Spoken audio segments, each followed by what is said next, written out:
أعوذ بالله من الشيطان الرجيم. بسم الله الرحمن الرحيم.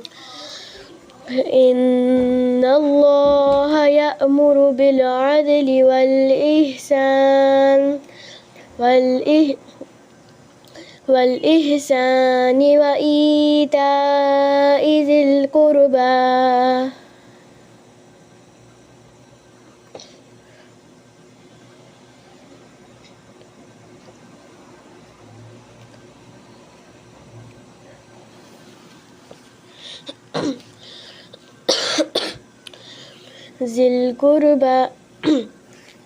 ذي القربى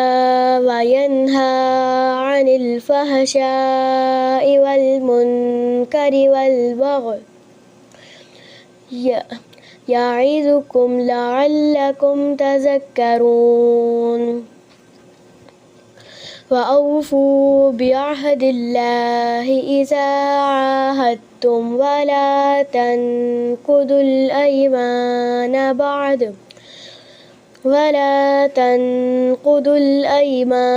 بعد توكيدها وقد جعلتم الله عليكم كفيلا. إن الله يعلم ما تفعلون. ولا تكونوا كالتي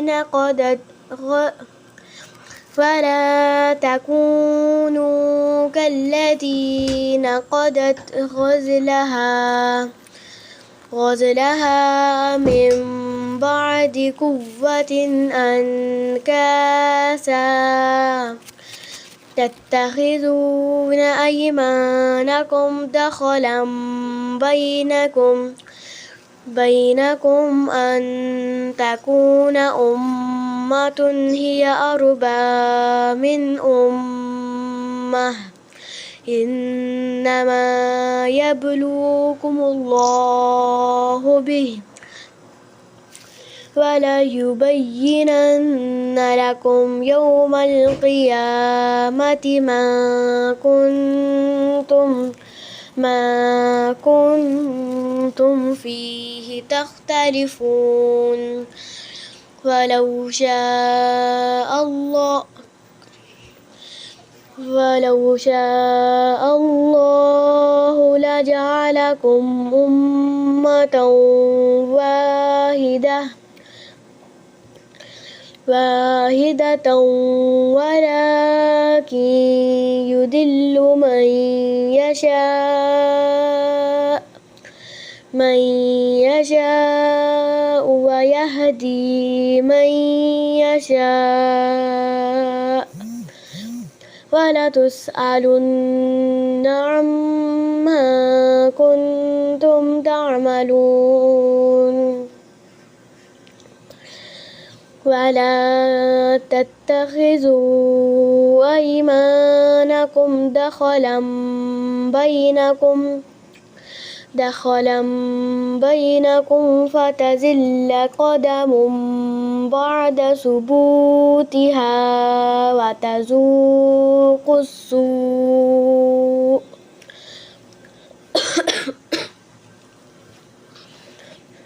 وتذوقوا السوء بما صددتم عن سبيل الله ولكم عذاب عظيم. ولا تشتروا بعهد الله ثمنا قليلا إنما عند الله هو خير لكم إن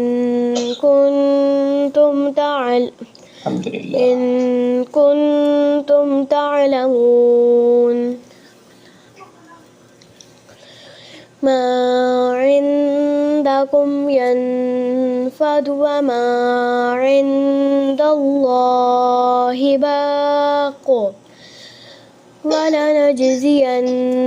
الذين صبروا أجرهم بأحسن ما كانوا يعملون من عمل صالحا من ذكر أو أنثى وهو مؤمن فلنحيينه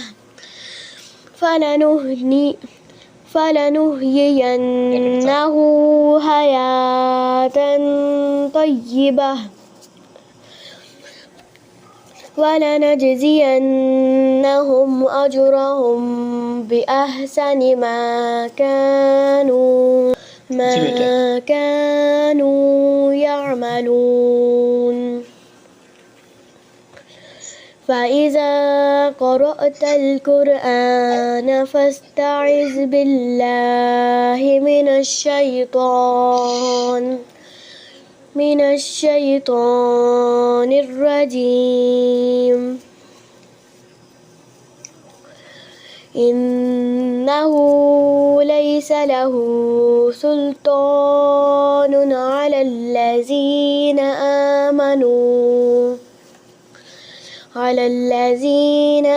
آمنوا وعلى ربهم يتوكلون إنما سلطانه على الذين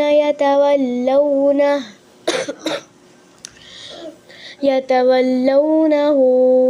والذين هم به مشركون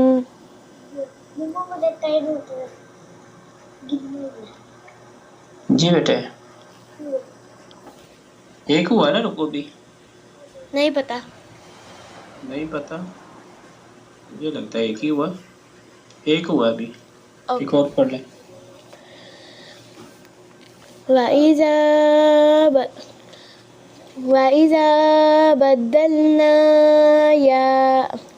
وإذا بدلنا آية مكان آية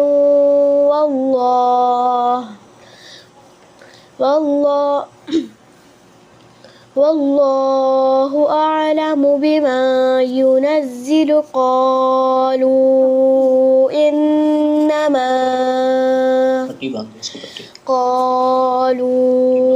إنما أنت مفتر بل أكثرهم لا يعلمون قل نزله روح القدس من ربك بالحق ليثبت الذين آمنوا وهدى وبشرى للمسلمين ولقد نعلم أنهم يقولون إنما يعلمه بشر لسان الذي يلحدون إليه أعجمي وهذا لسان عربي مبين إن الذين لا يؤمنون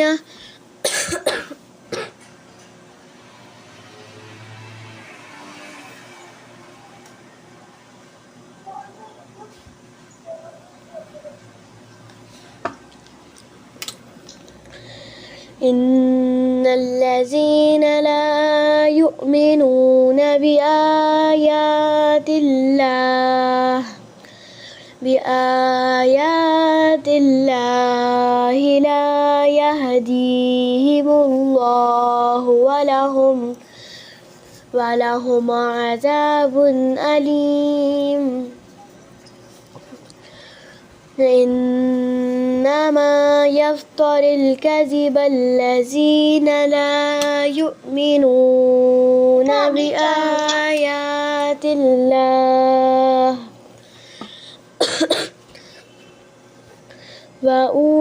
وأولئك هم الكاذبون من كفر بالله من بعد إيمانه إلا من أكره وقلبه مطمئن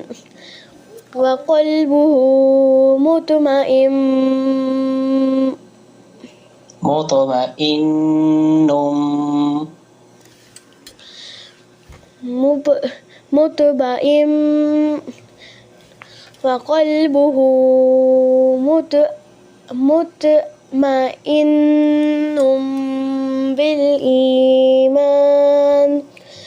بالإيمان ولكن من شرح بالكفر صدرا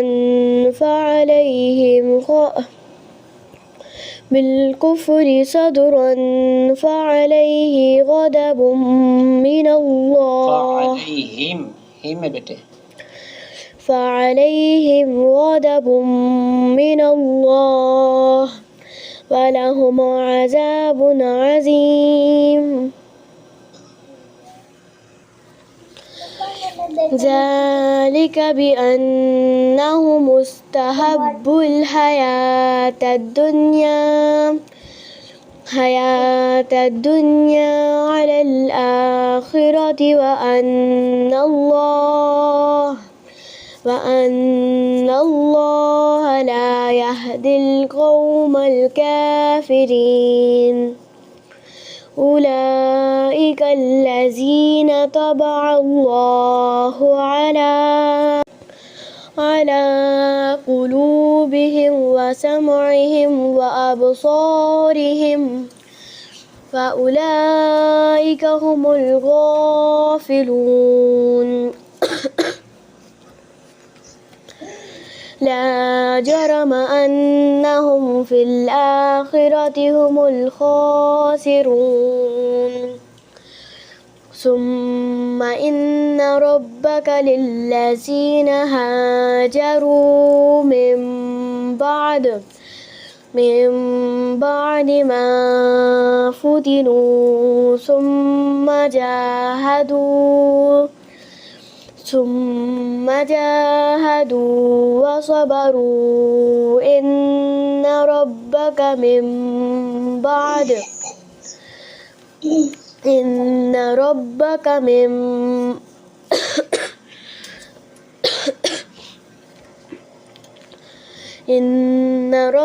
من بعدها لغفور رحيم صدق الله العظيم. صدق